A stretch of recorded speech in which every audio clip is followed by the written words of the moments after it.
Battlestate Games announced today that there are going to be a few changes to the flea market. So yesterday, they did announce, and I did make a video of this. It's a very short video, but you're not going to be able to put thick cases, thick weapon cases, thick item cases, scav cases, or item cases inside your backpack. We figured this out yesterday in a tweet that they put out.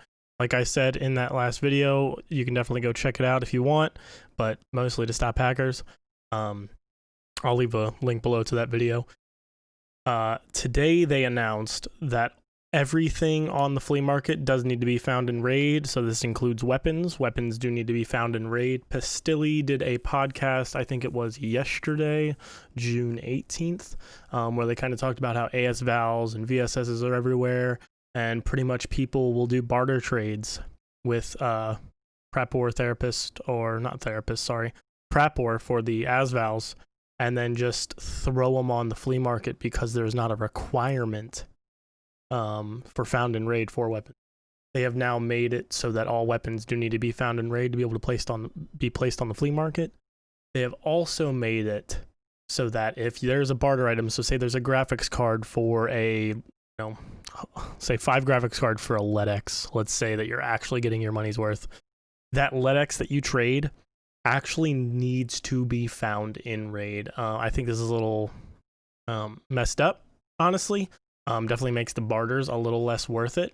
I think right now barters would probably be worth it for, 3 graphics cards for a LEDX. Might potentially be worth it due to the fact that if you died and you had that LEDX gammaed, you could at least use that, not found in raid piece to get, graphics cards that you need, for maybe maybe you're at the end of it and you just need graphics cards, for, your, Bitcoin farm. So I think it's kind of messed up that they took this out. I think this is definitely something that could be good for, newer players. Granted, if you don't have a great survival rate, you're dying a lot, but you're gammaing stuff, or, I should say using your secure container, you should definitely still be able to, play that flea market a little bit to be able to kind of maybe get a weapon for yourself, so on and so forth, because a LEDX is not going to sell for 3 graphics cards to therapist, essentially. But that's just me. I definitely stick up for the new player that doesn't know a lot. This is my 3rd wipe. I have a 62% survival rating, but my very first wipe, I had like a 14. So I think, definitely flea market changes definitely hurt new players more than they help, old players. But I kind of really can't see the reasoning behind this.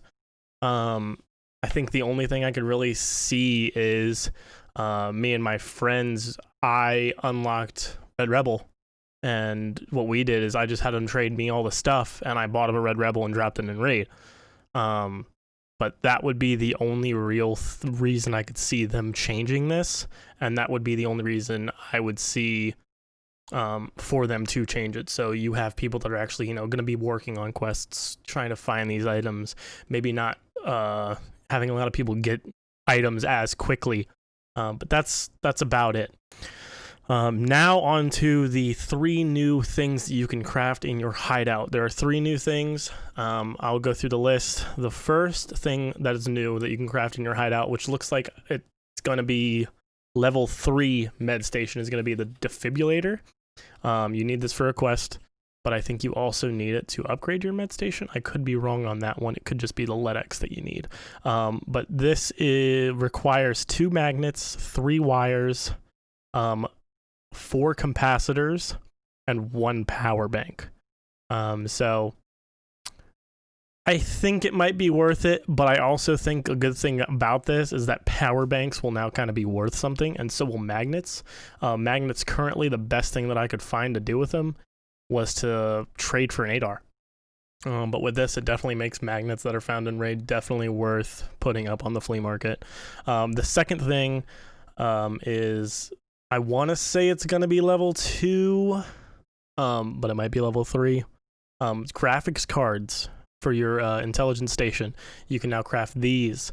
You do need 2 circuit boards, 1 CPU, 1 CPU, 2 CPU fans, and 1 VPX. VPXs are definitely a little bit expensive right now, so I would say probably not the best for 1 graphics card, but since they did take away bartering items, on the flea market if they weren't found in raid, what else are you going to do with it? So, I mean, you can definitely craft another 2 VPXs if you want. If that's what you want to do, you can definitely do that. And I mean, that craft isn't even anything crazy. I think the craft is, a G phone, an SSD, and 3 sticks of RAM, and you get 2 VPXs. So, I mean, you might make a little bit of money there. And then the last one is a scav junk box, and I think it's going to be level 2. I've not checked myself, but I want to say it's probably level 2. And if it's not level 2, I cannot see it being level 3, because by the time you're getting these things to level 3, it's useless. You're going to need 4 mag cases, 1 metal cutting scissors, 5 bolts, and 1 Keck tape. That's that purple tape that you get from Ollie. That's mostly where I find it personally. But those are the new craft items that you can now do. The defib, the GPU, and the lucky scab junk box. So that's just my thoughts on kind of what happened today. I definitely think that streamers have a little bit more power than they like to think, and they might need to watch a little bit more of what they say, because I do know that based on Pistoli's podcast, if everything was correct, before the very first Twitch drops, there were about 30,000 concurrent players, and this wipe brought it to, I think he said, 200,000. So there are a lot of new players, and making big jumps like this, there's 2 sides of it. Make the jumps now, so this player base is kind of used to it, but at the same time, you don't want to make your game so punishing. And I know Nikita says, hey, we want the game to be punishing, so on and so forth. It's his game.